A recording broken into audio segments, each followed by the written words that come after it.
नमस्कार, मैं हूं संजीव कपासिया और आप देख रहे हैं खबर फास्ट। वक्त है उत्तर प्रदेश के सबसे popular show the debate show का। आज बात करेंगे कि उत्तर प्रदेश में देश के प्रधानमंत्री नरेंद्र मोदी ने कुशीनगर में एक अंतर्राष्ट्रीय एयरपोर्ट का उद्घाटन किया है। ये महात्मा बुद्ध की स्थली है और महात्मा बुद्ध की स्थली से नरेंद्र मोदी ने उत्तर प्रदेश की योगी सरकार की तारीफ की। उन्होंने कहा कि पहले उत्तर प्रदेश में खुली छूट होती थी लूटने की और अब उत्तर प्रदेश में माफिया माफी मांगता फिरता है। इसी पर बात करेंगे। हमारे साथ बड़ा पैनल मौजूद है, जहां समाजवादी पार्टी का पक्ष रखने के लिए मनोज यादव हैं, वहीं कांग्रेस पार्टी का पक्ष रखने के लिए सृष्टि कश्यप और भारतीय जनता पार्टी की तेज तर्रार प्रवक्ता साक्षी दिवाकर हमारे साथ हैं। सबसे पहला सवाल साक्षी दिवाकर। साक्षी जी, उत्तर प्रदेश के लोगों के लिए एक अच्छी खबर यह है कि अब उत्तर प्रदेश में सबसे बड़ा रनवे वाला एयरपोर्ट और उत्तर प्रदेश का तीसरा अंतर्राष्ट्रीय हवाई अड्डा, उसका उद्घाटन देश के प्रधानमंत्री मोदी ने किया है। तो अच्छी सौगात है उत्तर प्रदेश के लिए। देखिए, भारतीय जनता पार्टी जब से यहाँ उत्तर प्रदेश में आई है तब से एक बहुत बड़ा बदलाव देखने को मिला है। ना सिर्फ लोगों को बुनियादी सुविधा मिली है बल्कि आधुनिक सुविधा से भी जोड़ा है भारतीय जनता पार्टी ने। और लगातार इसी कारण हमारा जन समर्थन भी बढ़ता चला जा रहा है। 2014 से जो हमारी शुरुआत हुई थी वो अभी तक बढ़ती ही चली जा रही है। जनता भी हमारे द्वारा की गई जो योजना है वो घर घर पहुंचाने में सफल हो रहे हैं, इसीलिए जनता भी हमें सहयोग कर रही है और लगातार हमारा समर्थन बढ़ता चला जा रहा है। आज जब जब प्रधानमंत्री जी उत्तर प्रदेश आते हैं कुछ ना कुछ सौगात देके जाते हैं। आज कुशीनगर के लिए जो सौगात देके गए थे उसकी कभी कुशीनगर में कल्पना भी नहीं की गई थी। मुझे याद है कुछ टाइम पहले जब ये नई नई सरकार बनी थी, मैं एक बार कुशीनगर गई थी, वहां पे लोग बात कर रहे थे जो भी ये बुद्धिस्ट जो भी टूरिज्म की जो जगह है वहां पर उनसे जोड़ के एक बस सर्विस शुरू करनी चाहिए ताकि हर जगह लोगों को बस के माध्यम से जाया जा सके। कम से कम इतना तो होना ही चाहिए। जब इंटरनेशनल टूरिस्ट यहाँ पर आते हैं तो उनके लिए इतनी तो सुविधा करनी चाहिए थी, लेकिन उससे बढ़ चढ़ के हिस्सा लेके आज एयरपोर्ट वहाँ जो मोदी जी ने सौगात दी है एयरपोर्ट की, इसकी लोगों ने वहां की कल्पना भी नहीं की थी। इसके साथ मेडिकल सुविधा भी देने, अभी तक आपने देखा था कि दिमागी बुखार से वहां के लोग 70 सालों से परेशानी उनको मिल रही थी, लेकिन सरकार उसे इग्नोर करती चली आ रही थी। अगर किसी ने इस छोटी सी बात का भी ध्यान दिया, इससे बहुत लोगों को इसकी मदद मिली होगी। तो ये भारतीय जनता पार्टी ने, माननीय योगी जी ने, माननीय मोदी जी ने हर छोटी से छोटी, हर बड़ी से बड़ी तकलीफ का अगर कोई संज्ञान लेता है तो भारतीय जनता पार्टी लेती है। ठीक है साक्षी, हमारे साथ सृष्टि कश्यप हैं। सृष्टि जी, आज देश के प्रधानमंत्री नरेंद्र मोदी यूपी में थे और कुशीनगर में एक अंतर्राष्ट्रीय बस अड्डे अंतर्राष्ट्रीय एयरपोर्ट का उन्होंने उद्घाटन भी किया है।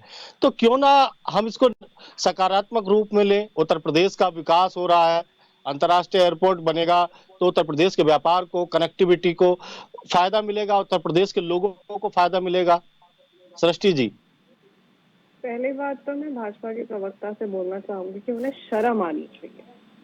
जब देश में इस सरकार ने इतनी घटिया तरीके से देश की जीडीपी बर्बाद करी, देश की इकोनॉमी को बर्बाद करा, पूरे देश को, एक स्मॉल मीडियम बिजनेसमैन की बिजनेस को बर्बाद कर दिया, आम आदमी परेशान है, और तब ये एक नए एयरपोर्ट का उद्घाटन करते हैं, उसका भी श्रेय लेने पहुंच जाते हैं। ये बोले आज से पहले कभी कुशीनगर के बारे में किसी ने सोचा नहीं।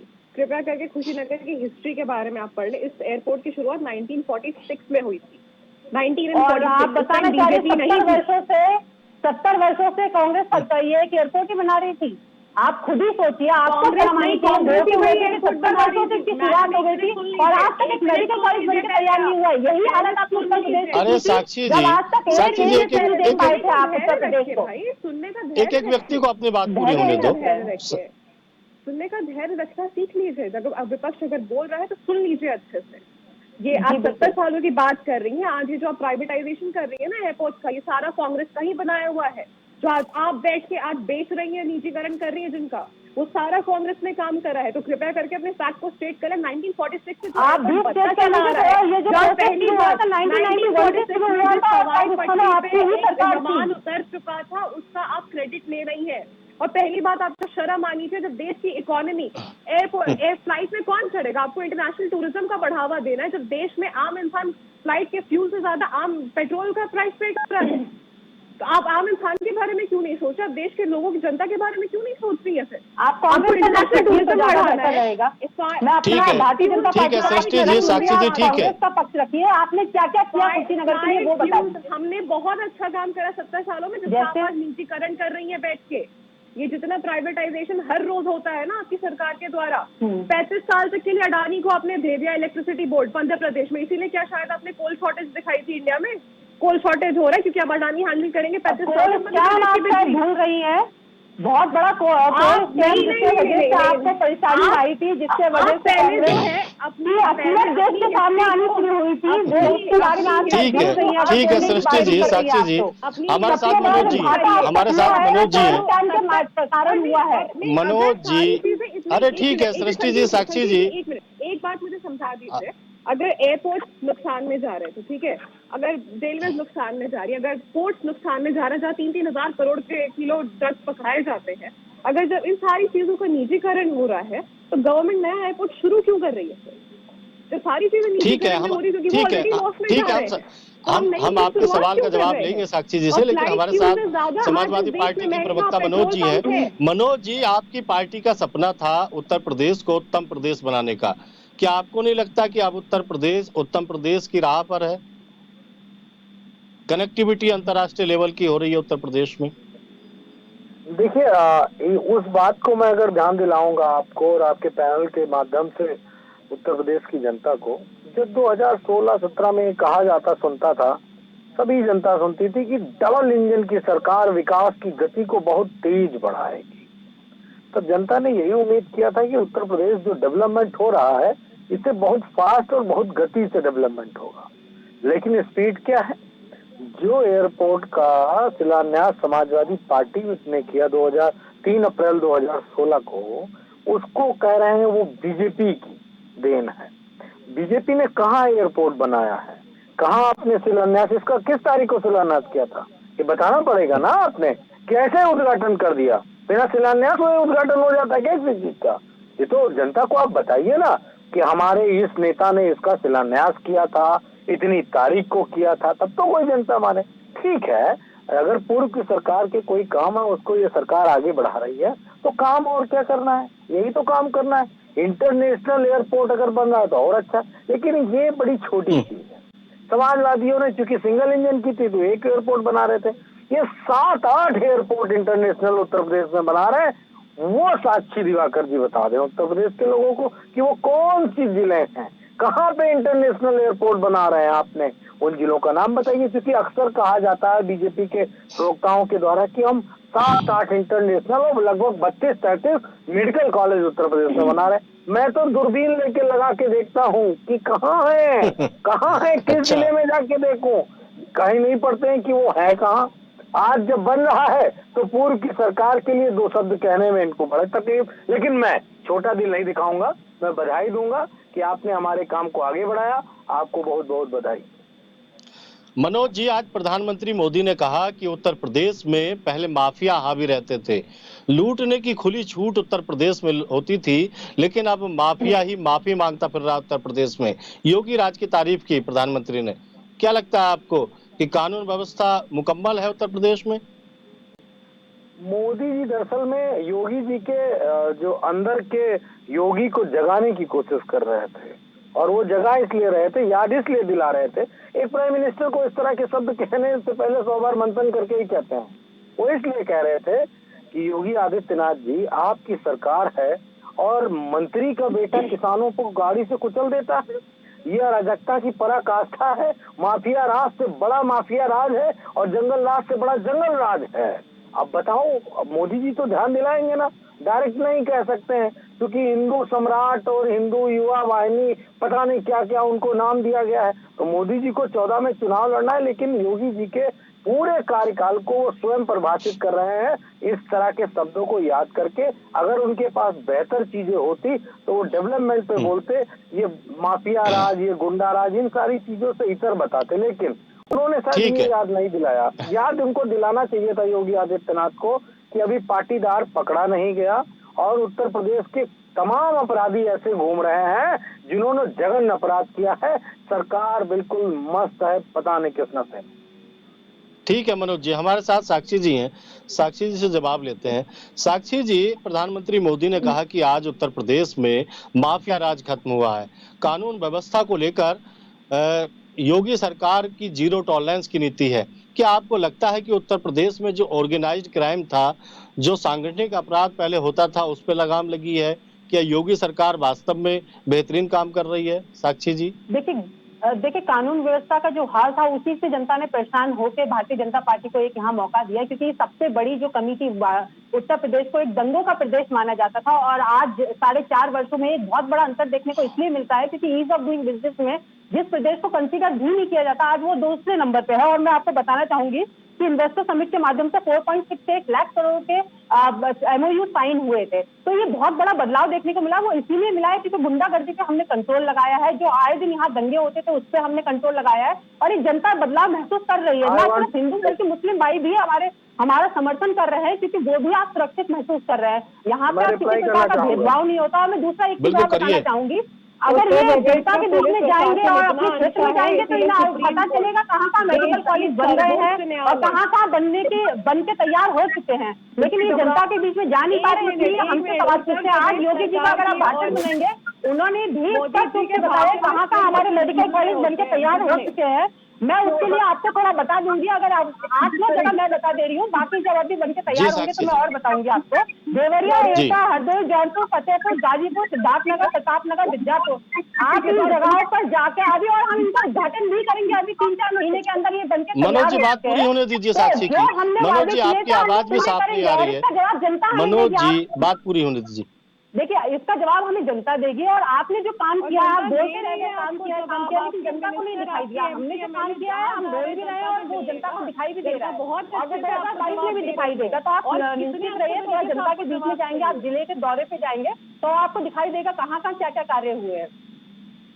ठीक है सृष्टि जी के सृष्टि जी को ये समझ में नहीं आ रहा है कि मैं जवाब देना चाहूंगा। जवाब दे रही है। बिल्कुल आपके पास आएंगे मनोज जी। साक्षी जी जवाब आने दीजिए। जाके आप चक्कर लगाइए। क्या आपने क्या कार्यकाल करा है पिछले सेंटर में भी और स्टेट में भी, वो काम आपको जनता बहुत अच्छे से जवाब दे रही है। आप उत्तर प्रदेश के कहीं पे भी स्टेट में, आप किसी भी उसमें चले जाए शहर में, आपके एमएलए बीजेपी के क्या किस तरीके से उनको जनता गले मिल रही है वो पूरा देश देख रहा है और बहुत अच्छा जवाब दे रही है। ठीक है मनोज जी कुछ कहना चाहते हैं? मनोज जी कहिए।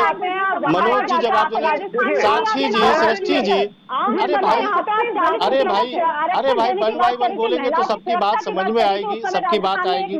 इस तरीके से सब कंफ्यूज हो जाता है मामला। साक्षी जी आप जब बोल रही थी तब मनोज जी नहीं बोल रहे थे। मनोज जी को जवाब देने दीजिए। मनोज जी।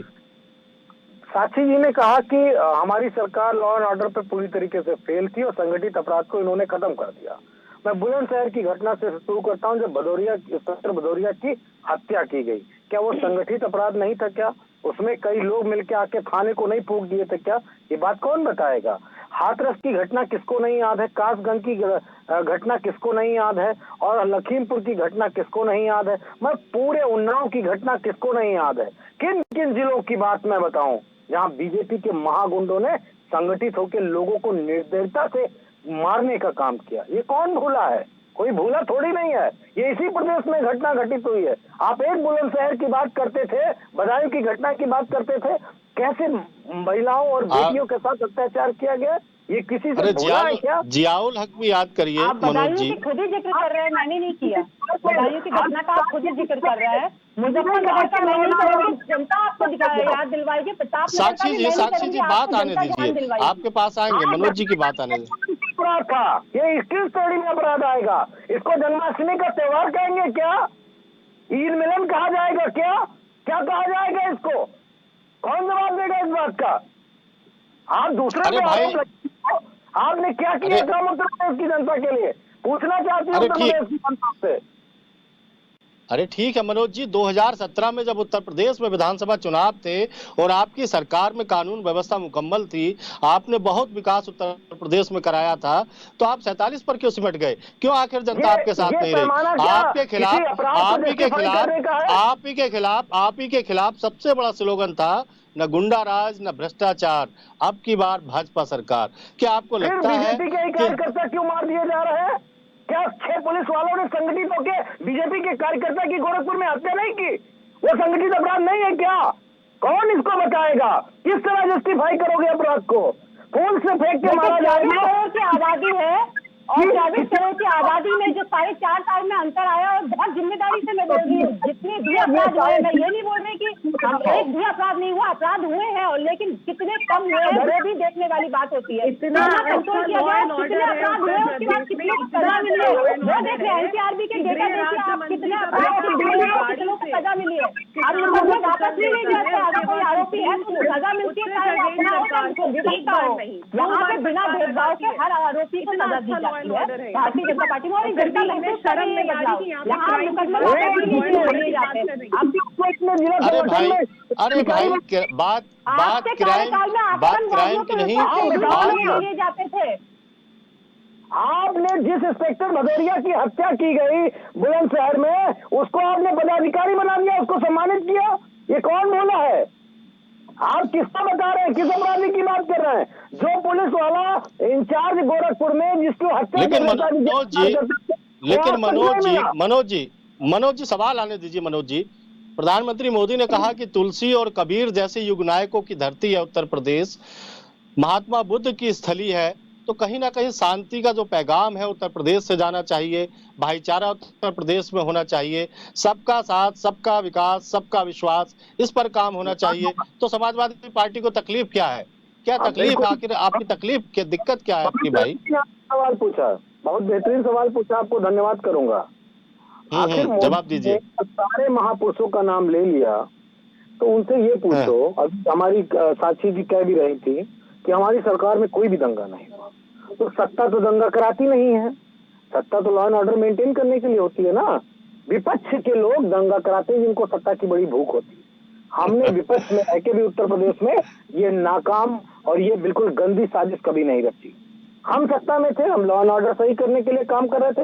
ये बीजेपी के लोग अगर ये नहीं कराए थे तो विधानसभा के पटल में, संजीव जी मैं ईश्वर की सौगंध खा के कह रहा हूँ, वो मुजफ्फरनगर दंगों की रिपोर्ट रखी हुई है हिम्मत तो लागू कर दे। और अगर आप दंगा वाले नहीं थे तो अपने केस वापस क्यों ले लिए?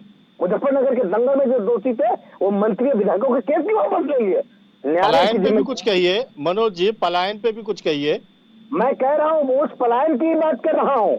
इस सरकार में हम इस तरह की राजनीति नहीं करते हैं, हम राजनीति करते हैं सरकार की जो जिम्मेदारी है, गवर्नमेंट की जिम्मेदारी है। सफेद झूठ एकदम, मतलब इसका तो कोई जवाब नहीं। मुजफ्फरनगर के दंगे ही आपके यहाँ पे नहीं हुए थे।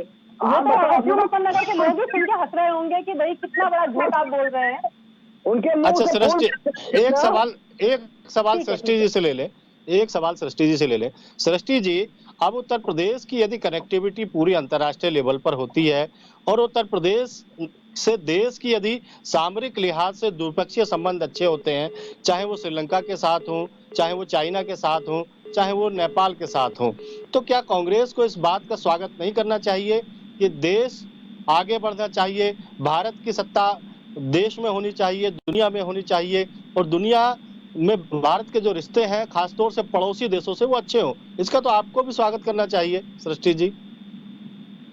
दुनिया में जहां तक भारत की बात है, हमारे जितने पड़ोसी देश हैं उनसे सबसे रैंक पे नीचे अगर कोई देश आज है वो भारत है। चाहे वो हंगर इंडेक्स में हो, चाहे वो पॉवर्टी इंडेक्स में हो, चाहे वो अनहैप्पीनेस या डेमोक्रेसी इंडेक्स में हो।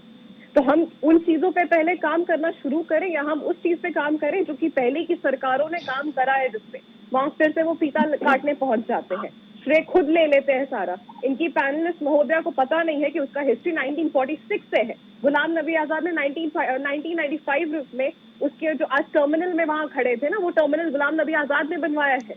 तो कृपया करके, और ये स्वागत करने की बात है ना, स्वागत इस बात का तब होता जब देश के बाकी जितने एयरपोर्ट्स हैं उनका निजीकरण नहीं होता, जब देश की जो गौरवशाली इतिहास रहा है उसको सब प्राइवेट हाथों में ना दिया जाता। देश में जो इंदिरा गांधी ने बैंकों का वो करा, प्राइवेटाइजेशन खत्म करा था, वो आज वापस उसी रास्ते पे लेके जा रहे हैं। आज इस देश में सरकार के पास अपना कहने के लिए क्या बचा है? आप पोर्ट्स आपने दे दिया, बिजली कनेक्शन आपने प्राइवेट हाथों में दे दी, रेलवे आपने दे दिया, एयरपोर्ट्स आपने दे दिया। आज आम इंसान की बात क्यों नहीं हो रही है? आम इंसान के लिए जो आज एयरपोर्ट का इनॉग्रेशन हुआ है ना, एयरपोर्ट में फ्लाइट फ्यूल से भी ज्यादा महंगा आम इंसान जो है पेट्रोल भरा रहा है आज अपनी गाड़ी में। तो ठीक है सृष्टि जी, क्यों नहीं हो रही है? आज पहले साक्षी जी, खुश होता है साक्षी जी, आपकी सरकार ने उत्तर प्रदेश में इन्वेस्टर समिट कराया, तमाम दुनिया भर के जो उद्योगपति हैं, उनके लिए रेड कारपेट उत्तर प्रदेश की सरकार ने बिछाई। अब अंतर्राष्ट्रीय हवाई अड्डे का उद्घाटन किया है। इस मौके पर प्रधानमंत्री ने कहा कि उत्तर प्रदेश में रोजगार आएगा, उत्तर प्रदेश में उद्योग को बढ़ावा मिलेगा, उत्तर प्रदेश में माहौल अच्छा हुआ है। तो क्या आपको लगता है कि पिछली जो एक्सरसाइज थी, चाहे वो इन्वेस्टर समिट की हो या फिर उत्तर प्रदेश के जो उद्योगपति हैं सतीश महाना, वो पूरे देश के भ्रमण पर गए थे, विदेशों में गए थे, तो कितना रोजगार यहाँ पर आया, कितना इन्वेस्ट उत्तर प्रदेश में हुआ, ये कुछ आंकड़ा है आपकी सरकार के पास, आपके जी पास? देखिए, इंटरनेशनल समिट में जो इन्वेस्टर समिट हुआ था उसमें 4.68 लाख का एमओयू साइन हुए थे। इसमें से जो 3 लाख करोड़ रुपए की परियोजनाएं शुरू हो चुकी हैं और कोरोना काल में, क्योंकि 2 साल कोरोना काल में भी निकले, इस बीच में भी हमें 56,000 करोड़ के फॉरेन इन्वेस्टमेंट प्राप्त हुए थे।